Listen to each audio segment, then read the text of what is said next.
Como les decía, para mí siempre es grato, es muy interesante conversar con ustedes sobre los temas que se seleccionan. Udiápolis tiene una capacidad para seleccionar temas controvertidos, ¿cierto? Y ponerme de ponente buscando que me meta en problemas siempre, ¿cierto? Entonces, vamos a tratar de hoy día no ser tan controvertido, vamos a tratar de ser más bien neutro en las posiciones, porque este tema de la colaboración eficaz hoy día está generando bastante debate. Pero vamos a tocarlo desde el punto de vista más bien académico. Vamos a hacer eso. Los que quieran lo pueden mencionar a través del chat. Pueden levantar la mano e intervenir cuando tengamos más o menos avanzada la exposición para que entremos a una suerte de coloquio. Y de lo que se trata acá es académico, ¿no? Quiero dejar claro que yo acá no estoy como fiscal, acá estoy como académico. Entonces, es domingo, es de noche y creo que podemos hablar de algunas cosas interesantes. Dicho esto, empezamos en cuento. Cuando hablamos de colaboración eficaz, inmediatamente se nos viene a la mente, lo primero que se nos ocurre cuando hablamos de colaboración eficaz es un proceso especial que está regulado en el Código Procesal Penal del 2004. Un proceso especial que desde que salió tuvo distintas modificaciones legislativas. Un proceso especial que, palabras más o palabras menos, implica una negociación con una persona que ha cometido un delito. Para que haya colaboración eficaz, hay una negociación con alguien que ha cometido un delito y fruto de esa negociación, de esa persona que ha cometido un delito, se espera una información y a cambio de esa información se le otorga un beneficio. Palabras más o palabras menos, eso es la colaboración eficaz, ¿cierto? Una negociación para los efectos de recabar una información y a cambio de la información dar un beneficio. Cuando hay un tema sinalagmático, cuando hay un tema bilateral, cuando hay un tema de ida y vuelta, cuando hay un tema de doy para que des, así funciona. El colaborador da una información y el Estado le da un beneficio. Es un canje. Doctor Almanza, pero alguien me dirá, en terminación anticipada también hay negociación. En terminación anticipada también es un proceso especial que se basa en la negociación. En terminación anticipada también se le pide información a la persona con la que se negocia. Y en terminación anticipada también se le da un beneficio. Y la terminación anticipada también es un proceso especial. Y la terminación anticipada también exige confesión sincera. Y la terminación anticipada también exige renunciar a seguir cometiendo delitos. Sí. En todo eso, la terminación eficaz se parece a la colaboración. La terminación se parece a la colaboración, en todo eso. La pregunta es, ¿en qué se diferencia? ¿En qué se diferencia la terminación anticipada de la colaboración eficaz? Y la diferencia es que cuando hay terminación anticipada, se negocia con alguien que ha cometido un delito, se le da un beneficio premial, pero lo único que se le pide a cambio del beneficio premial es que acepte la imputación en su contra.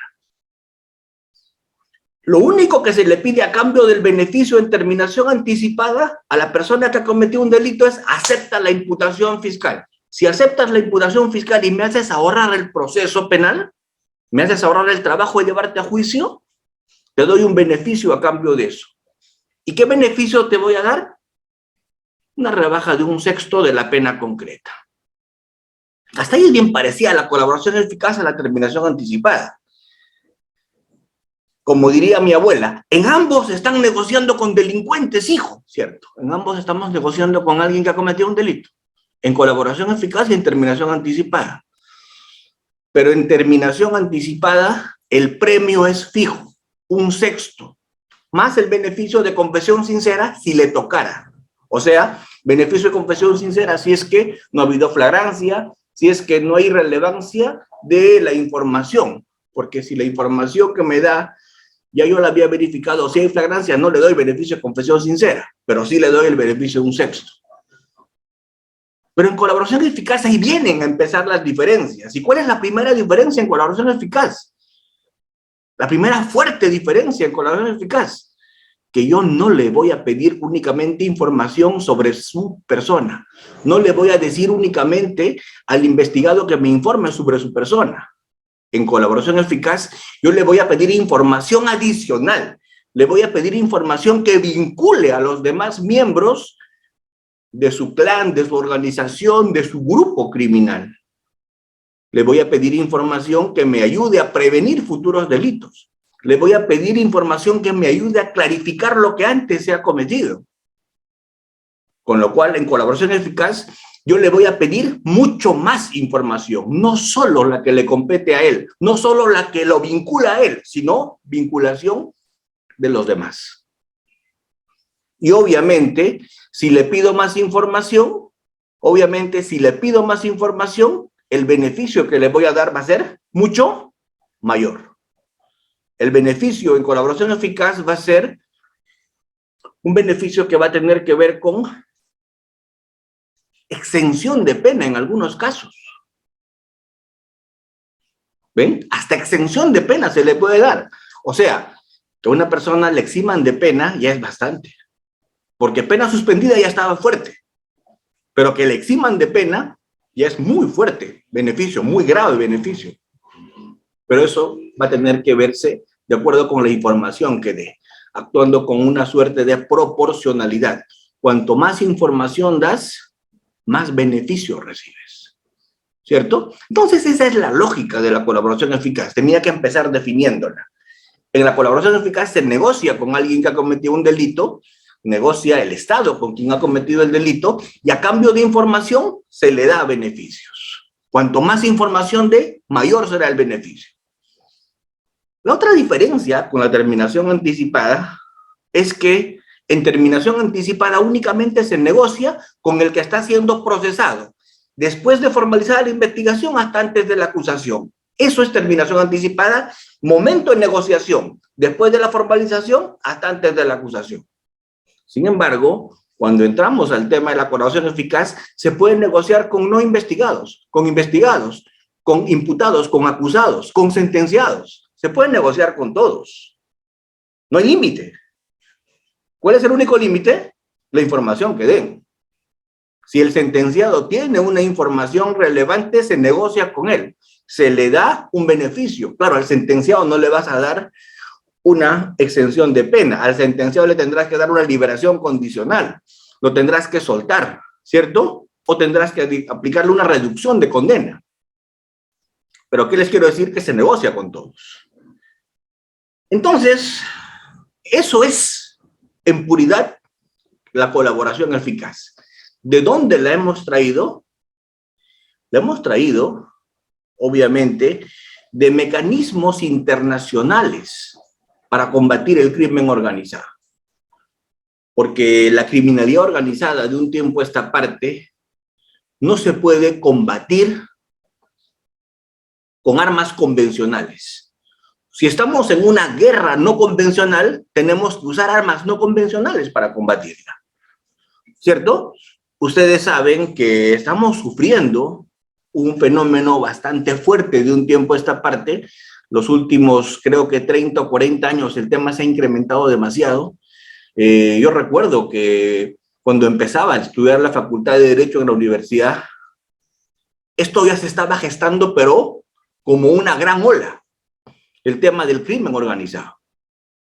El crimen ya era transnacional.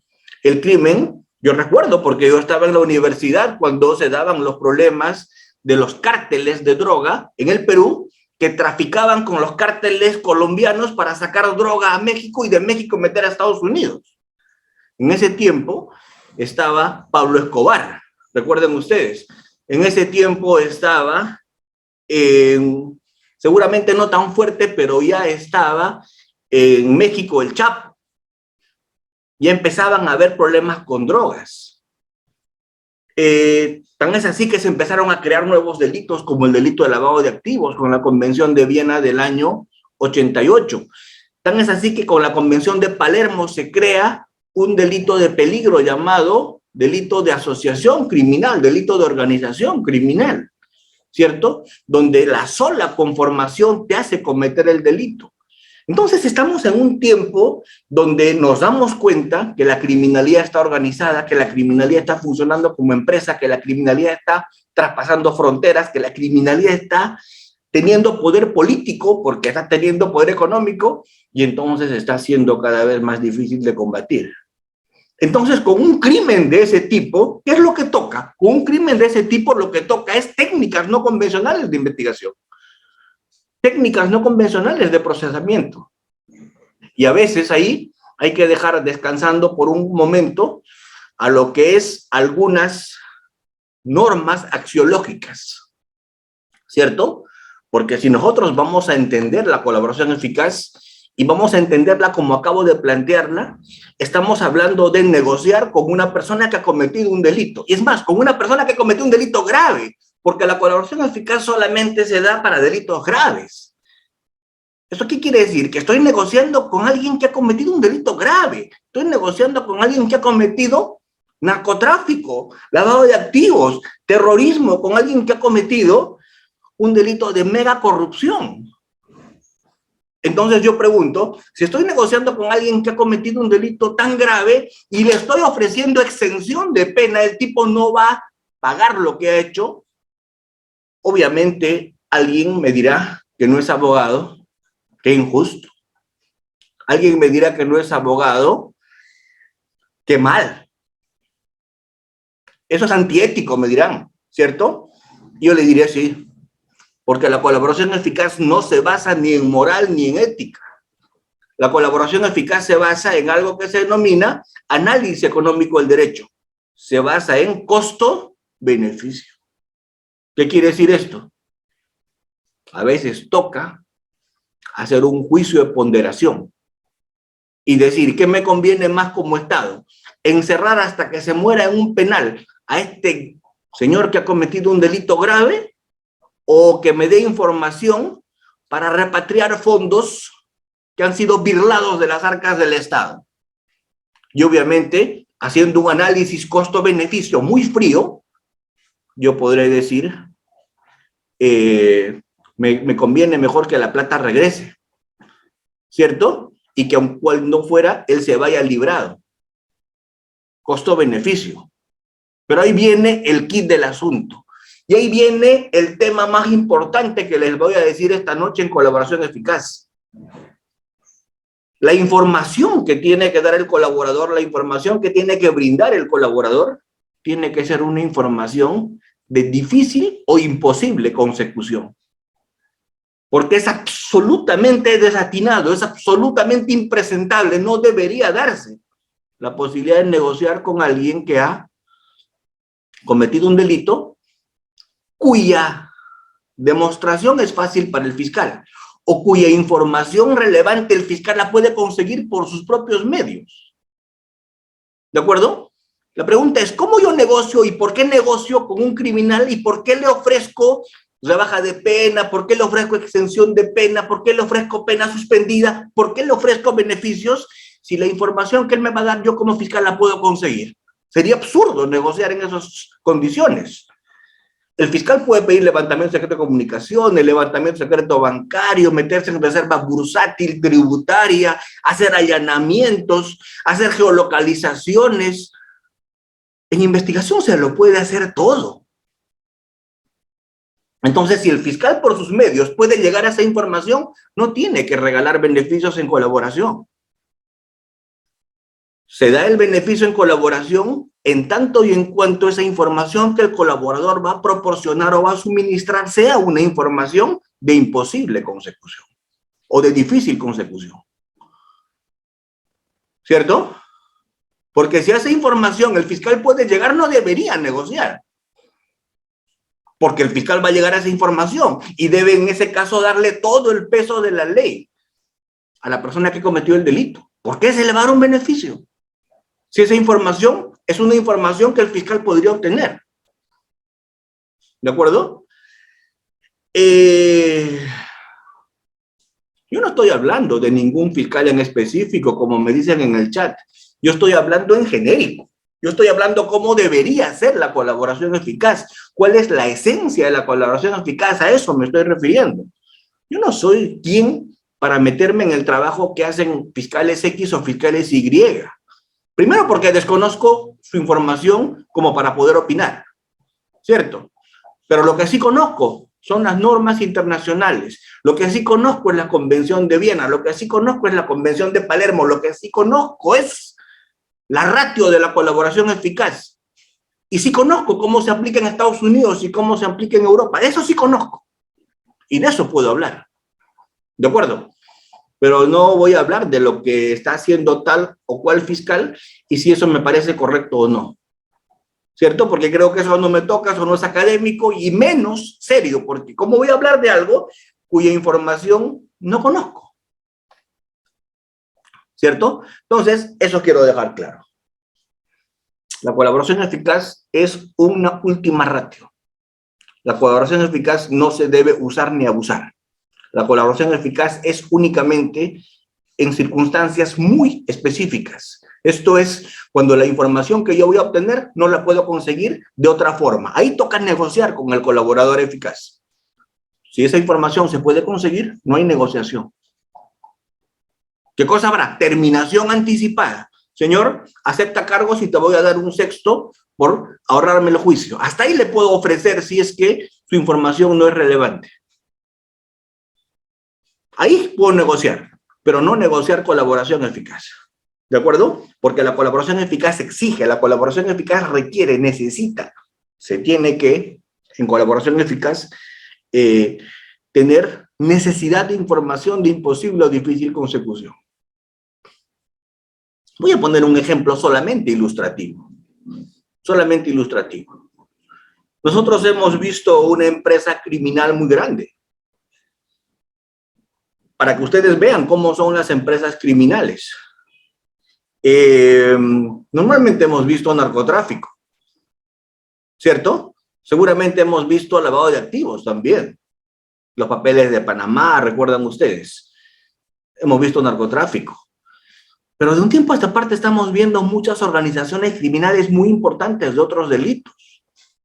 Una organización que yo vi de cerca, por eso es que puedo hablar, es la organización que tiene que ver con Orellana y todo lo que realizaban. Me tocó ser fiscal en lavado de activos en esos tiempos, entonces hay alguna experiencia que tengo. Luego, el tema Odebrecht, como ustedes sabrán, y en el tema Odebrecht no estamos hablando pues de una organización criminal que operaba en el Perú. Era una organización criminal que cumplía todo lo que Palermo había dicho. Odebrecht cumplía todo lo que Palermo había dicho. Tenía poder económico, tenía poder político, manejaba gobernantes en todo el mundo, era transnacional, ¿cierto? Cometía delitos graves, cometía diversidad de delitos. Todo lo que Palermo había dicho lo cumplía Odebrecht. Sin embargo, a Odebrecht se le podía levantar secretos, se le podía allanar locales, se le podía seguramente hacer N actos de investigación. Pero ¿hasta dónde se llegaba con Odebrecht? Hasta encontrar cierta información. Entre tantos, voy a poner un solo ejemplo. Uno solo voy a poner de Odebrecht, uno solo. Donde se encontraba personas a las que Odebrecht había coimeado, había dado dádivas, y esas personas a las que Odebrecht había dado dádivas en coima, o había dado apoyos en campaña, porque se aseguraba pues con todos los candidatos previos en momentos electorales, para que cuando asuman pues los podía tener de su lado. Entonces, ¿qué se encontró en todos los papeles que se lograron ubicar? Se encontró apodos, los famosos codinombres. ¿Recuerdan? Entonces, yo pregunto, ¿a quién correspondía ese nombrecito encontrado en los sistemas informáticos, en las bases de datos? ¿A quién correspondía? en los libros, en las agendas, ¿a quién correspondía? ¿Quién sabe eso? El que los bautizaba. ¿Y quién los bautizaba? Barata. Entonces, esa es información de difícil o imposible consecución. Así que o regreso a tiempos en materia penal ya superados, ¿cierto? Lo intervengo a este señor y le aplico interrogatorio científico, entre comillas, y vía tortura le saco la información, como se hacía en algún tiempo, ¿cierto? Lo refresco con una tina con agua para que su memoria se aclare, ¿cierto? Y a partir de allí, tal vez recuerde a quién corresponden esos nombres. Pero como no puedo hacer eso porque estaría haciendo prueba prohibida, como no puedo hacer eso porque me estaría metiendo en inutilización de esa información, porque el Código Procesal nuestro es bien claro, el 159, el título preliminar 8, etcétera, que no se puede obtener prueba con esas formas. ¿Qué va a tocar hacer? Va a tocar decir, señor Barata, ¿negociamos? ¿Cierto? Va a tocar negociar, ¿o no? ¿Por qué? Porque no hay de otra. O negocio o negocio. Porque si no negocio, no me da la información que yo quiero. ¿Y a mí qué me conviene haciendo costo-beneficio? ¿Que ese señor la libre? ¿O que me dé información muy relevante que me permita este país reordenar? Que me permita saber quién es quién. Entonces hay que hacer costo-beneficio y va a tocar negociar con el señor. Ese es un ejemplo de cuándo corresponde negociar. Ahora, ¿en qué términos se negocia? ¿Cómo se negoció? No me pregunten, pues, ¿no? No me pregunten, porque ya eso no sé, ni me toca, ni me corresponde decir. ¿Cierto? Pero que se tenía que negociar, se tenía que negociar. ¿De acuerdo? Muy bien. Toda negociación fiscal genera una primera etapa. Luego esa negociación va a obtener información que va a tocar corroborar. Y cuando esa información se ha corroborado, se toca llevar al juez para que el juez la homologue o la apruebe. Esos son los pasos de la colaboración eficaz. Recibo información, luego esa información que recibí la corroboro, y luego de corroborar, llevo al juez un acuerdo para que el juez me lo apruebe, porque el juez es el que acuerda. No, el juez es el que aprueba. El juez no acuerda, el juez aprueba. Entonces acá es que empiezan a darse ya algunos problemitas de discusión. Acá es donde el tema ya se pone un poco peleagudo. Porque creo que hasta este momento, en estos primeros 30 minutos de conversación que he tenido con ustedes, hasta este momento no hemos dicho nada nuevo, nada relevante, y más de uno de ustedes estará diciendo, hasta este momento, mejor hubiera estado viendo la tele, ¿cierto? ¿Me entienden? Hasta este momento no hemos dicho nada nuevo. Recién vamos a entrar a los puntos problemáticos, ¿cierto? ¿Y cuáles son los puntos problemáticos? Primero, ¿cómo hacer esa negociación inicial? ¿A iniciativa de quién? Y yo creo que puede ser a iniciativa o del fiscal o del mismo investigado, del mismo colaborador. A iniciativa de cualquiera de ellos puede ser. ¿De acuerdo? Pero ¿qué cosa sí se necesita? ¿Qué sí se necesita? Primero, que cuando este colaborador diga que va a declarar y diga que va a dar información y diga que quiere información a cambio de beneficio, ese colaborador no puede especular. Y eso tenemos que aprender de los gringos. ¿De acuerdo?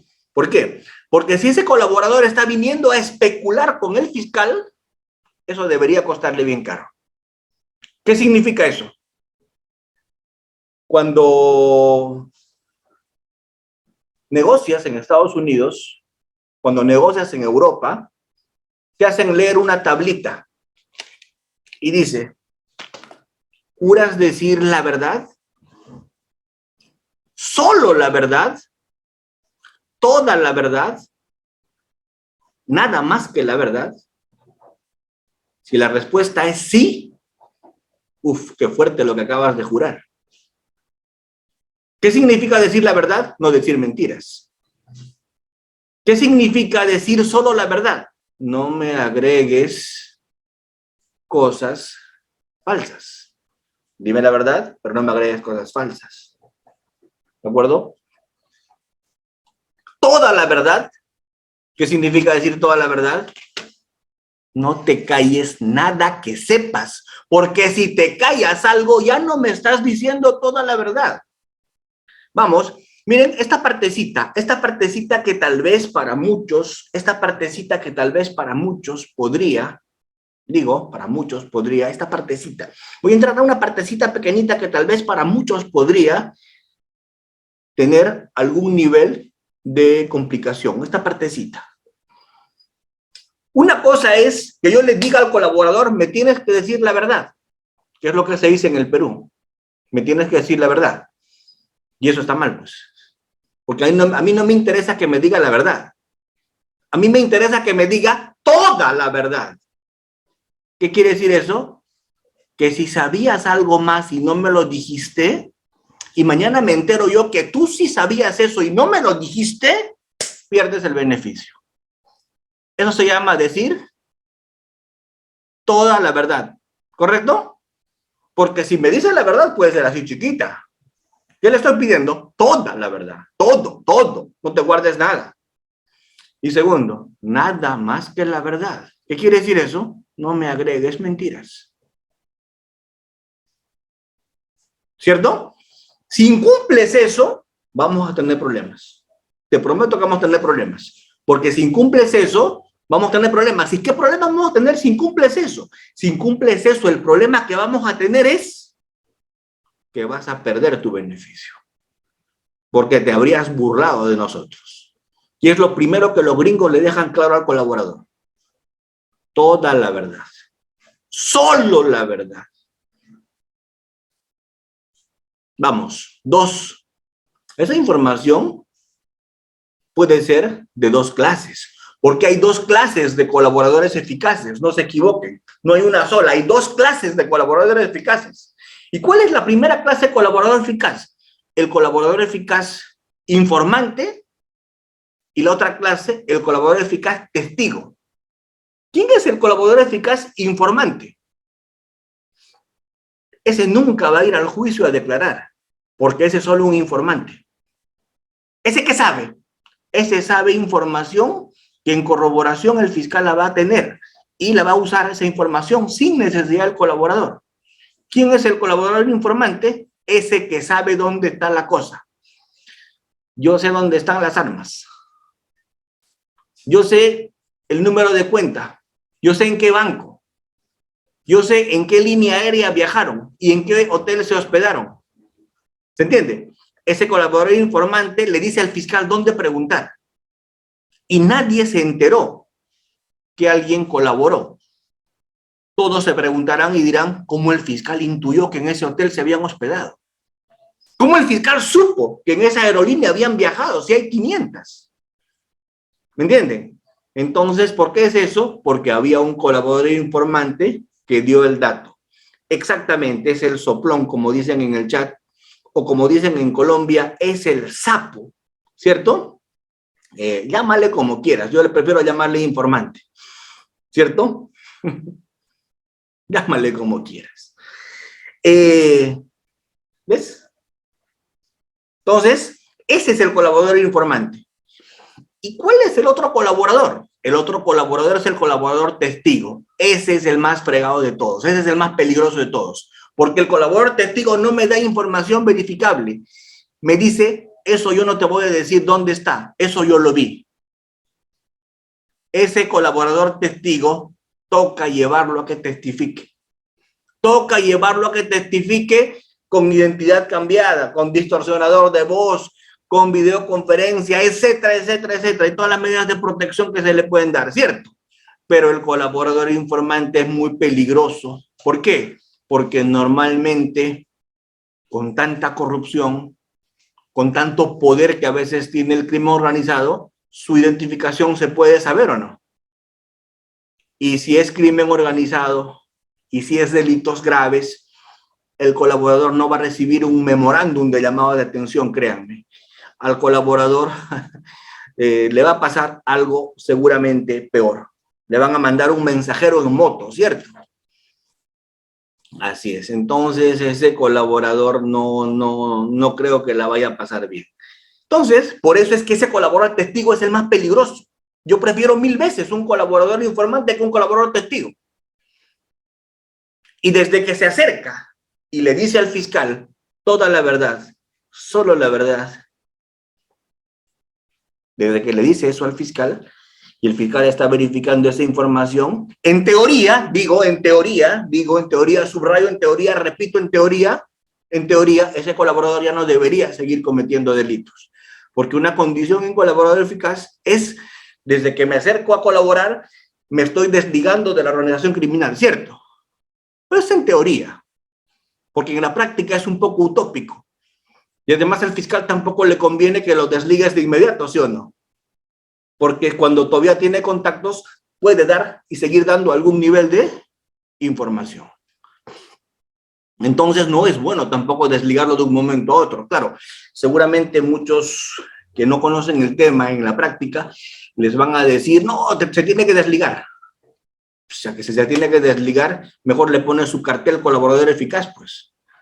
O sea, hasta por su propia seguridad lo tienes que seguir dejando ahí. Me ha tocado pedir prisión preventiva a mis colaboradores eficaces. ¿Por qué? Porque era la única forma de mantenerlos con vida. ¿Cierto? Entonces, a veces toca hacer eso. ¿Cierto? Entonces, eso es el primer punto, el acercamiento. ¿Cómo me acerco con el colaborador? ¿Qué le pido al colaborador? ¿Y qué tipo de colaboradores? ¿Y cómo corroboro esa información? Y ahí viene el primer y el segundo gran problema del proyecto de ley. ¿Qué dice el proyecto bendito de ley que ha generado tanto aspaviento? Primer tema, cuando el colaborador se acerque, tiene que estar con su abogado. Tiene que, ya bueno, toda la información estoy de acuerdo, así tiene que ser. Pero ¿con qué sí no estoy de acuerdo con el proyecto? Con que el colaborador siempre tenga que estar con su abogado. Yo pregunto, ¿eso ya se había modificado? En Estados Unidos, en otros países que se tiene mucha experiencia en esto, no tiene que estar con su abogado. ¿Por qué? Porque en organizaciones criminales, la gente que va a hacer esas cosas de colaboración, ¿de acuerdo? Debería desconfiar hasta de su sombra, ¿o no? Porque cierto criminal me decía una vez, mi sombra casi me apuñala, ¿verdad? Entonces, yo sé que los abogados jamás lo harían, no, yo sé que no, ¿verdad? Pero si su sombra lo ha querido, ¿no? Tal vez el abogado también. Entonces, por eso es que se dijo, no que negocie sin abogado, sino que si no se siente seguro con su abogado, que negocie sin el abogado. Eso es lo que se decía y lo que la ley entendió y lo que se está aplicando. O sea, no es que tú lo votes a priori el abogado. No, señor, vienes con tu abogado si te sientes bien con tu abogado. Pero si no tienes seguridad con el defensor público, con el abogado que te has puesto, negocia solo. ¿Estamos? Por un tema de seguridad y por un tema de evitación de vinculaciones criminales. A ver, vamos. Todo lo que voy a decir hoy día, Reader, me dices que se queda acá en Udiápolis, ¿no? Eso me has prometido. Que acá nada sale. Ya. Bueno, 100%, doctor. 100%. Sí, te creo, Reader. Entonces, bueno, pregunto, y digámoslo así, y digámoslo abiertamente. Cuando se está negociando en colaboración eficaz y se está negociando, con una persona que está vinculada a una organización criminal, la pregunta del millón, a ver, no hay que tener una semana litigando, basta que tengas unos minutos en la Facultad de Derecho para que te des cuenta de esto tan obvio. Cuando un miembro de la organización criminal cae, ¿quién le pone el abogado? Pregunto, ¿quién le pone el abogado? ¿Quién le pone el abogado? ¿Quién le paga la defensa? La organización criminal, ¿verdad? Entonces no hay que ser tan inteligente para darse cuenta de eso, pues. Yo pregunto, entonces con el abogado que le pone a la organización va a querer negociar.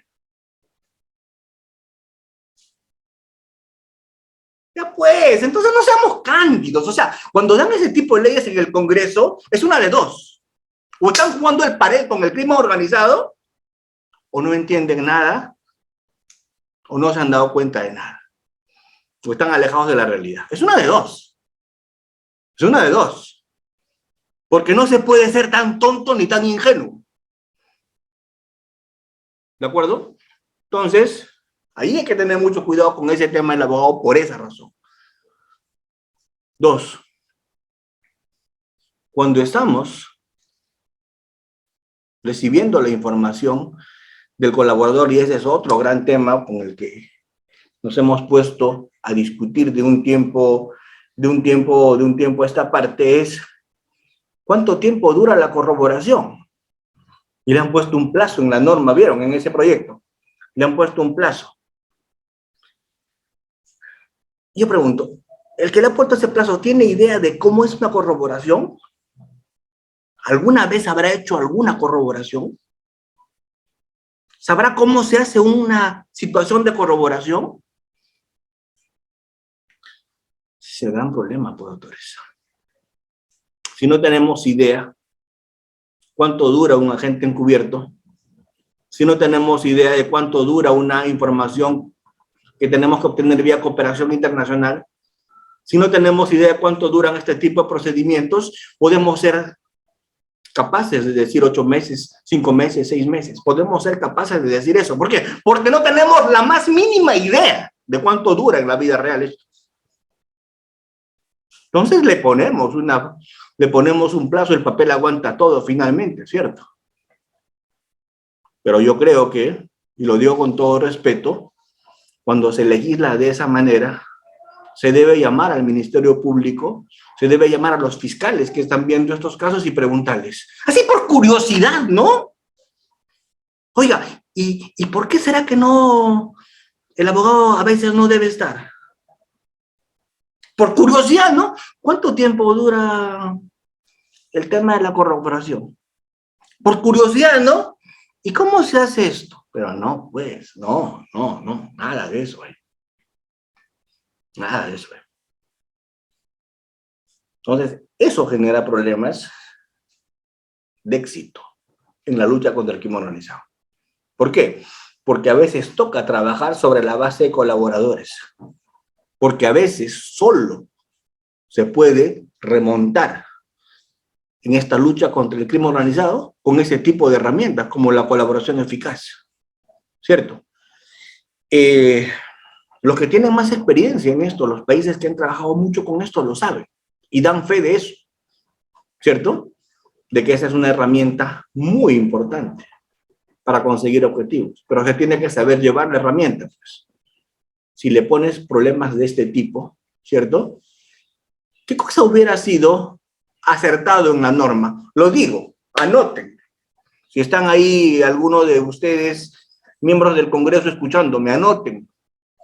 Si ustedes querían evitar abusos de la Fiscalía, si ustedes querían evitar que la Fiscalía tenga un colaborador en cascada, pidiendo más y más información y con una corroboración que nunca acaba, denle al juez la potestad de controlar eso, pues. ¿Cierto? Pero no le pongan un plazo. Que el juez lo controle. Que el juez verifique que no se generen abusos con esas figuras. Y que para eso el juez lo va a poder hacer.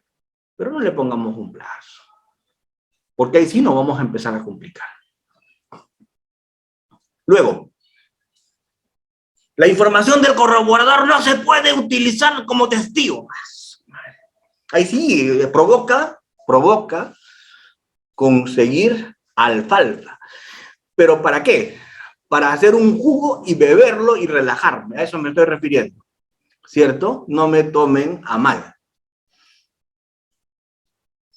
Pregunto, ¿la declaración de un colaborador es algo extraordinario en el proceso o es alguien que simplemente está declarando, como cualquier otro?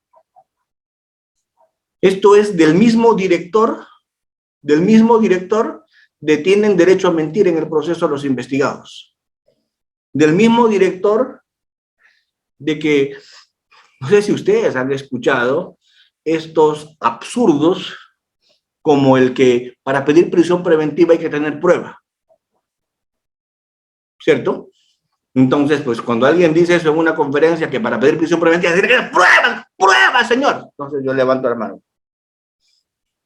Entonces también mi cámara es el que no tiene juez, ¿es prueba?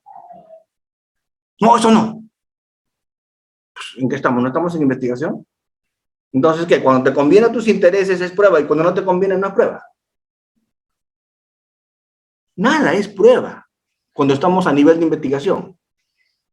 Cuando estamos a nivel de investigación, estamos a nivel de indicio simplemente porque no ha sido sometido a contraexamen nada.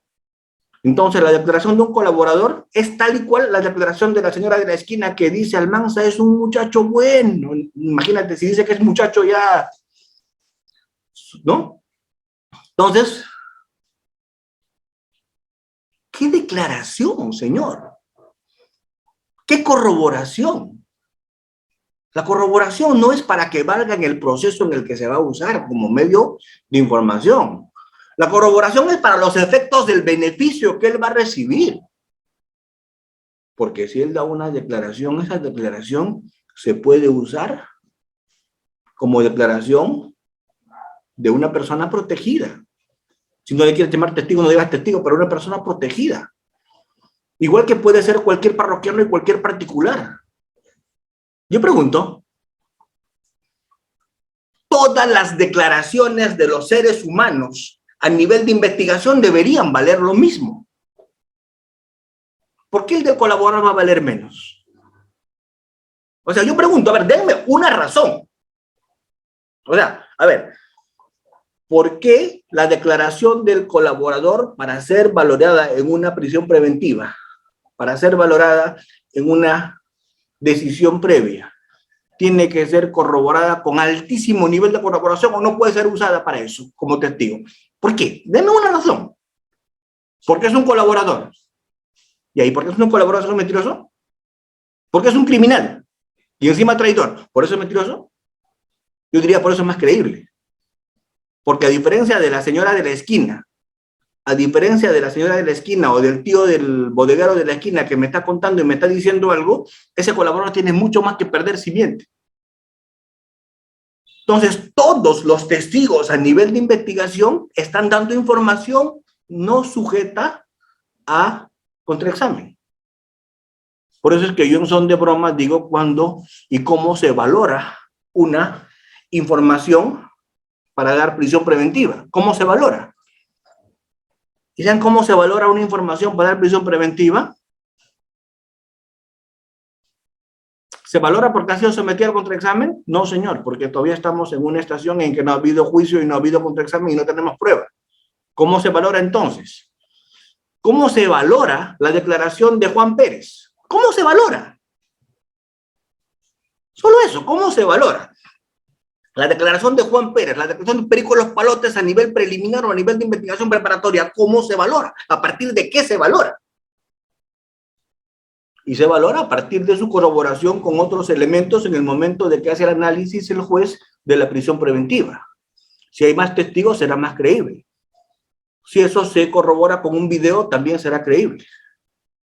Pero decir que porque el que está dando una información que puede ser relevante para una prisión preventiva es un colaborador, ¿su información no se puede usar?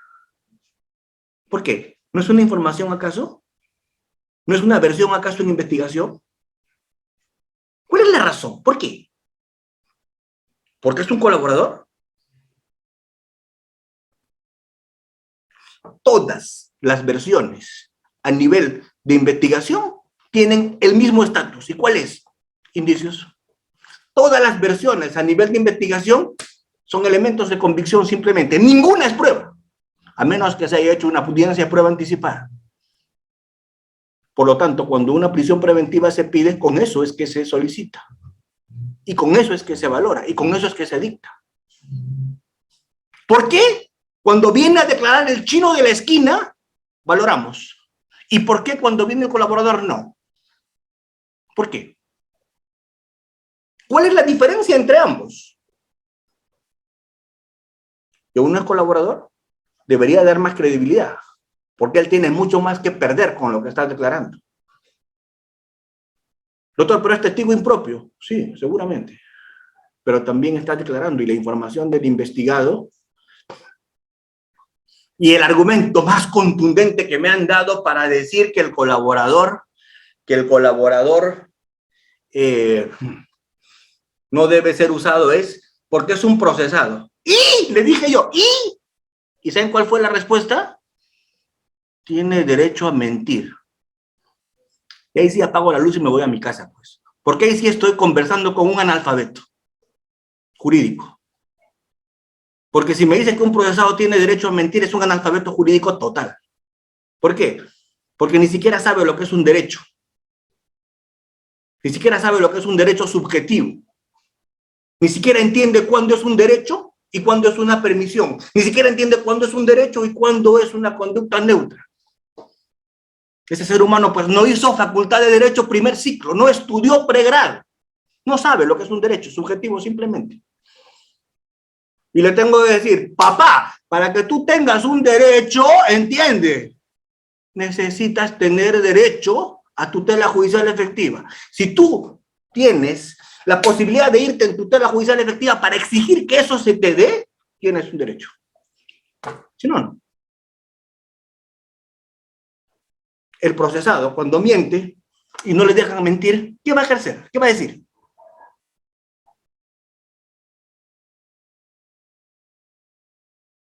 Entonces, ese es el gran problema a veces. Estudiamos derecho procesal, pero nos estudiamos de teoría general del derecho. Entonces, estos temas necesitan un análisis de muchísima mayor profundidad. Necesitan un análisis de muchísimo más rigor. ¿Cierto? Y de verdad, que esta ley amerita analizarse y discutirse un poquito más. Analiza que se forme una comisión de expertos para que revisen el tema. Y a partir de eso, esa comisión de expertos dirá qué cosa opina sobre el particular. Pero expertos. Gente que ha llevado procesos, gente que conoce esto, gente que tiene experiencia. Y si son internacionales, tanto mejor. ¿Cierto?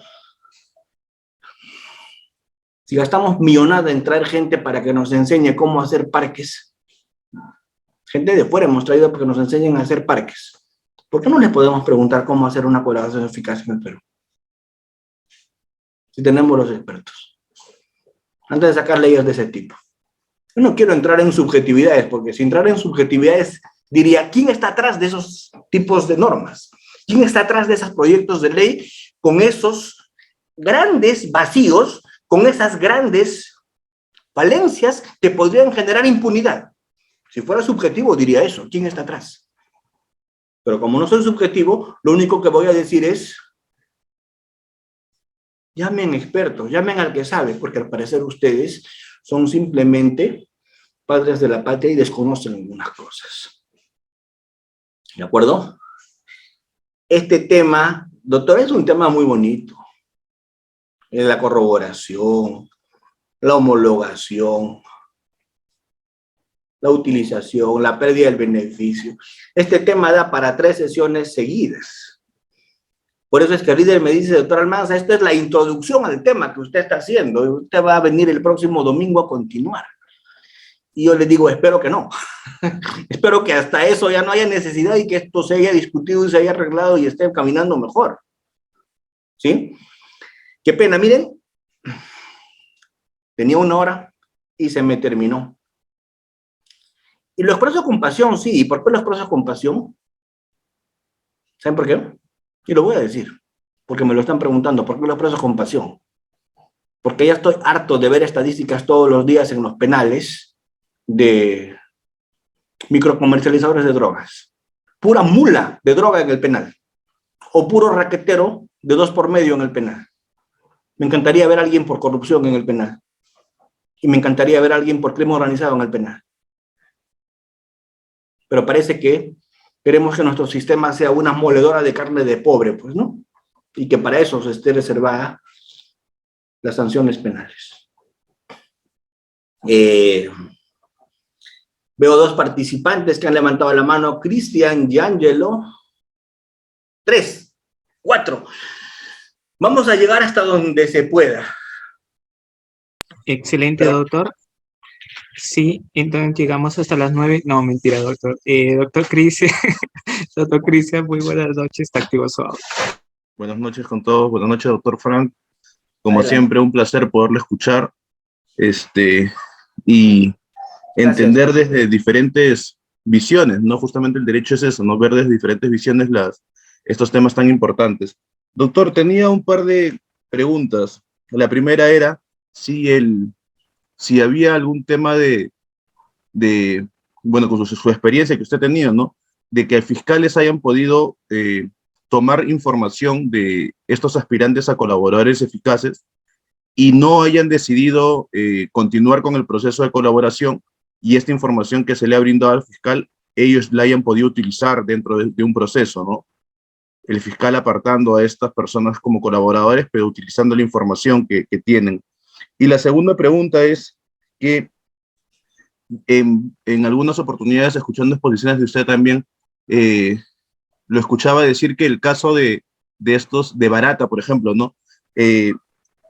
El aspirante a colaborador eficaz también puede jugar, ¿no? O bueno, nuestra legislación creo que permite esto, ¿no? Jugar con el tipo de información que te brinda y ir dándote un poco de información, consigo un beneficio y en otro proceso puedo dar otro poco de información y consigo otro beneficio, y así ir de poquito en poquito, ir dando y consiguiendo varios beneficios. Así se da. Es una falla que tenemos en la legislación para poder frenar realmente esto. Eso sería, doctor Frank. Gracias. Perfecto. Excelente.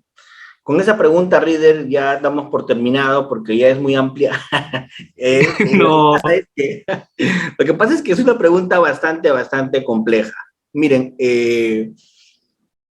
no es sencillo evitar la información en cascada, pero debería evitarse. ¿Y cuál es la única forma de evitar información en cascada? Que cuando se haga un acuerdo de colaboración eficaz se abarque todos los procesos que este colaborador tiene relacionados a ese tema. Con lo cual ya no va a haber información en cascada, ¿cierto? Y él lo va a decir todo y de una vez y va a negociar todo lo que hay en su contra a partir de ese momento. Eso se ha querido trabajar, pero ¿qué es lo que pasa? ¿Cuál es el gran problema? Y eso es algo que la Fiscalía tiene que seguir trabajando para mejorar. No puede haber un proceso de colaboración serio si es que la Fiscalía Anticorrupción al colaborador le pide prisión preventiva y con lavado de activos están negociando. ¿Se entiende? Entonces, si no estamos trabajando de manera articulada, no vamos a tener éxito en esto.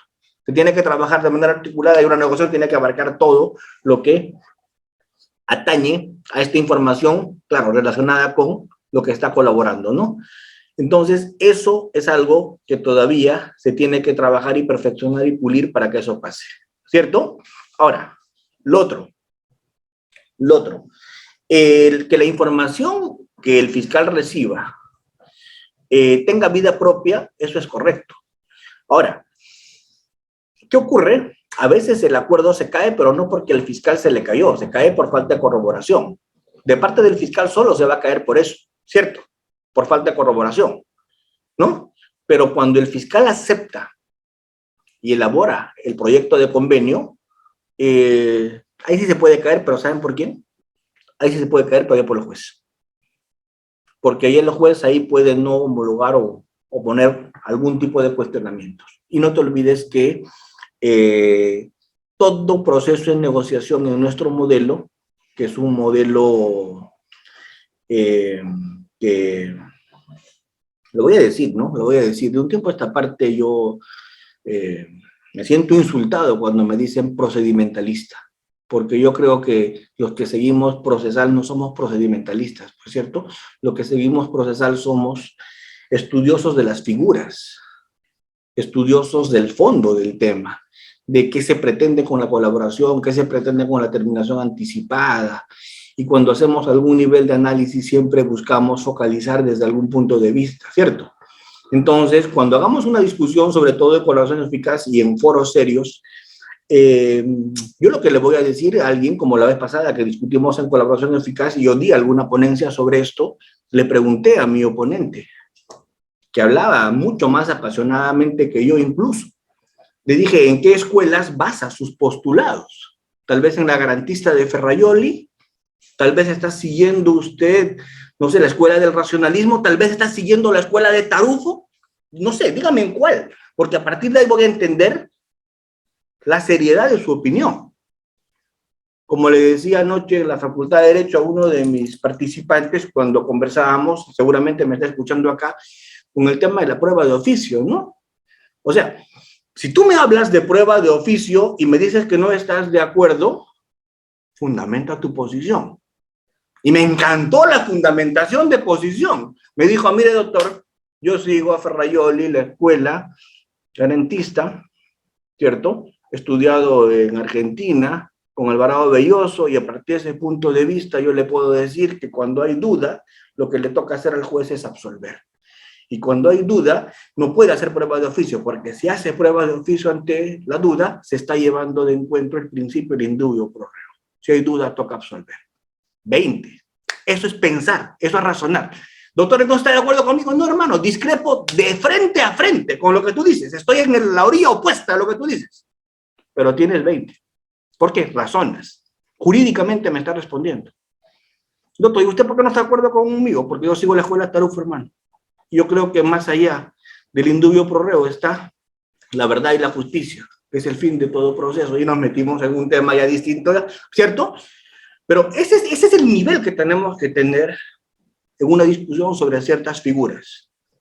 No pues el nivel de... Así lo digo. Mejor le doy paso a Angelo Panca, que va a poner el ají que se necesita en esta sesión, seguramente, conociéndote, Angelo. Cuéntame. Excelente, excelente, doctor. Doctor Angelo, buenas noches. Está activo su audio. Sí, doctor Almanza, buenas noches. Qué bueno hablar con usted después de algún tiempo. Dos preguntas bastante concretas. Si podría decir muy brevemente cuáles son los mecanismos de compensación que ha establecido la Corte Suprema respecto del colaborador eficaz, porque mucho se cuestionaba que solamente se hacía una transcripción pertinente del colaborador eficaz y la defensa durante el proceso de corroboración y durante la investigación preparatoria no tendría mayores formas de contradicción de lo declarado por el colaborador eficaz, y creo que en el caso de Guido Pichotito se han señalado algunos mecanismos de compensación, creo que es el término que se utilizó. Y otra pregunta enfocada del colaborador en torno a... ¿Con cuál discrepas para no abarcar todos? ¿Con cuál tú discrepas para no abarcar todos? No, si podría mencionar muy brevemente... por el tema del tiempo, centrémonos en algo muy puntual. Si considera usted válido realizar ampliaciones de declaración de colaboradores, ATRs, si lo considera válido, correcto, o cree que no se puede hacer bajo ningún supuesto. Y lo segundo es, ¿bajo qué supuestos, doctor, se puede desvelar la identidad de un colaborador eficaz con miras ya en un juicio oral? Porque, bueno, ahí siempre existe una controversia entre el derecho de defensa de los imputados, acusados en juicio, y la seguridad que tiene el colaborador eficaz respecto de su identidad. Como usted bien ha dicho, muchas veces ya se sabe la identidad de los colaboradores eficaces, solamente es un mero ritual el que tenga una clave. Y bueno, sí, inclusive en los juicios orales se indica esa objeción de que muchas preguntas van enfocadas a ubicar en tiempo y espacio los colaboradores y no se permite eso. Son dos preguntas. Gracias, Ángelo, gracias. ¿Te parece que vamos a precisarlo? Respecto a este tema de los mecanismos de compensación que tú me hablas en el aspecto fundamental que me dices que es en el tema de las ampliaciones de la declaración del colaborador, la Suprema ha manejado ya un criterio muy similar en el tema de las agraviadas en delitos sexuales, recordarás tú. En el tema de las agraviadas en delitos sexuales, la Corte Suprema ha venido trabajando una línea jurisprudencial, porque ustedes saben que el tema de la revictimización, el tema de que no se le puede volver a llamar a que declare y todo lo demás, ¿cierto? Ya. La misma figura la ha manejado, es como si habrían hecho un copy-paste de esa sentencia en temas de colaboradores y hubieran dicho cuándo se le puede volver a llamar al colaborador eficaz, ¿cierto? Y lo que la Corte Suprema ha puesto es supuestos muy puntuales en que la defensa tendría que decir qué es lo que le va a preguntar, sobre qué es que va a declarar, qué es lo que no ha quedado clarificado. Y si la defensa solicita en esos términos que se vuelva a llamar a que declare el colaborador, se tiene que hacer, es más, es su derecho, se tiene que hacer, ¿cierto? Pero no se puede llamar a una persona que declare en colaboración eficaz porque se me ocurrió llamarla o porque quiero hacerle una suerte de contraexamen a nivel de investigación, ¿cierto? Lo que yo le tengo que hacer es decir qué temas puntuales o sobre qué le voy a preguntar, ¿no? Y esa línea ya la ha trabajado la Suprema desde, como te digo, ese tipo de delitos.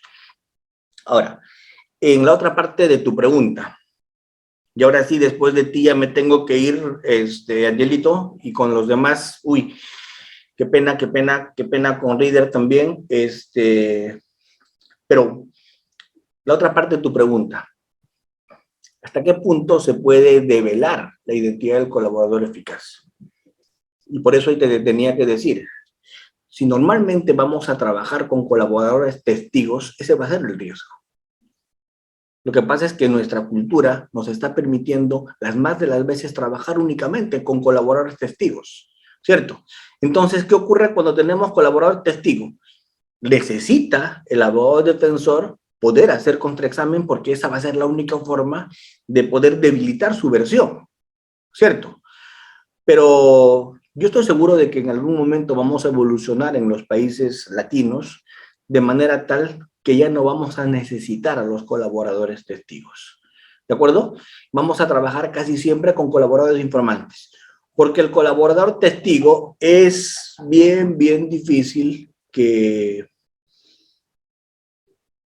se pueda hacer derecho de contradicción, derecho de defensa sin develar su identidad. Es más, en juicio, en los modelos del common law, levantan la identidad del colaborador cuando el colaborador va a testificar en juicio. Porque es la única forma de que garantizan el derecho a contradicción. ¿De acuerdo? Entonces, y ese es el gran problema en el Perú, pues, Ángelo. Mira, yo he sido fiscal de los casos más importantes, creo que crimen organizado, he tenido mucho, y jamás me han puesto una persona para que me cuide. Imagínate al colaborador. ¿Tú crees que lo cuiden después de que declare? ¿Verdad? En el Perú no tenemos recursos. En Estados Unidos le pueden garantizar su vida develándole su identidad, pero en el Perú la posibilidad de que eso pase es poco menos que impesible. Sí que hay que trabajar todo el fenómeno, ¿cierto? Porque ya sé por dónde vienes y qué jurisprudencia me vas a sacar de las cortes del common law, donde sí se permite develar la identidad, ¿cierto? Pero también te voy a decir, mira cómo los protegen allá, ¿verdad? Imagínate que yo le devele acá, lo estoy condenando a muerte, ¿verdad? ¿Cierto? Me preguntan por el sodalicio. Bueno, lo del sodalicio, lo único que hice fue ordenar que se investigue y ya después eso no estuvo a mi cargo. Gracias, muchas gracias. Me encantaría quedarme conversando con ustedes. Reader, muchísimos, seguramente temas han quedado en el aire, eso es propio de estas jornadas. A veces hay cosas que van a quedar en el aire, pero muchísimas gracias por su atención, por su participación, gracias a los que han preguntado y los que han podido intervenir, y te seguimos esperando en la acera del frente, querido amigo.